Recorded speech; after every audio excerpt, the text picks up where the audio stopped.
దేశంలో సంచలనం సృష్టించిన ఫాల్కాన్ గ్రూప్ కేసులో ఫాల్కాన్ ఎండి అమర్దీప్ ను తెలంగాణ సిఐడి అధికారులు అరెస్ట్ చేశారు. డిజిటల్ డిపాజిట్ల పేరిట అమర్దీప్ 4,215 కోట్ల రూపాయలు వసూలు చేసి ఆపై దారి మళ్లించినట్లుగా అధికారులు గుర్తించారు. యాప్ ఆధారిత డిపాజిట్లతో ఫాల్కాన్ సంస్థ భారీ కుంభకోణానికి తెరతీసింది. స్కామ్ వెలుగులోకి రాగానే అమర్దీప్ దంపతులు దుబాయ్కి పరారయ్యారు. ఈ కేసులో ఇప్పటికే సీఈఓ అమర్దీప్ సోదరుని అధికారులు అరెస్ట్ చేశారు. సిఐడి విచారణలో భారీ ఆర్థిక మోసం వెలుగులోకి వచ్చింది. నకిలీ వెబ్సైట్, యాప్ ద్వారా ఇన్వెస్ట్మెంట్లు స్వీకరిస్తూ ఎంఎన్సీల పేర్లతో ఫేక్ ఇన్వాయిస్ డీల్స్ చేస్తున్నట్లు గుర్తించారు. అధిక లాభాల ఆశ చూపి డిపాజిటర్లను నిందితులు మోసం చేశారు. మొత్తం 4,215 కోట్ల డిపాజిట్లు వసూలు చేసినట్టు నిర్ధారించారు.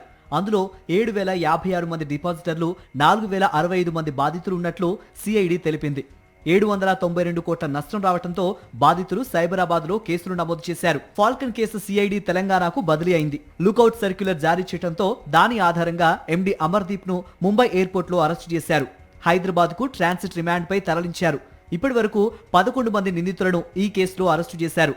డైరెక్టర్లు, ఎగ్జిక్యూటివ్స్, చార్టెడ్ అకౌంటెంట్ కూడా అరెస్ట్ అయ్యారు. 43 కోట్ల ఆస్తులు గుర్తించారని, అంతేకాకుండా 12 ఫ్లాట్లు, 4 లగ్జరీ కార్లు సీజ్ చేసినట్లు అధికారిక ప్రకటన విడుదల చేశారు తెలంగాణ సిఐడి అధికారులు. 8 లక్షల నగదు, 21 తులాల బంగారం కూడా స్వాధీనం చేసుకున్నట్టు తెలిపారు. ఈ క్రమంలోనే గల్ఫ్ నుంచి ముంబై చేరుకున్న అమర్దీప్ ను ఇమిగ్రేషన్ అధికారులు అదుపులోకి తీసుకుని తెలంగాణ పోలీసులకు సమాచారం ఇచ్చారు.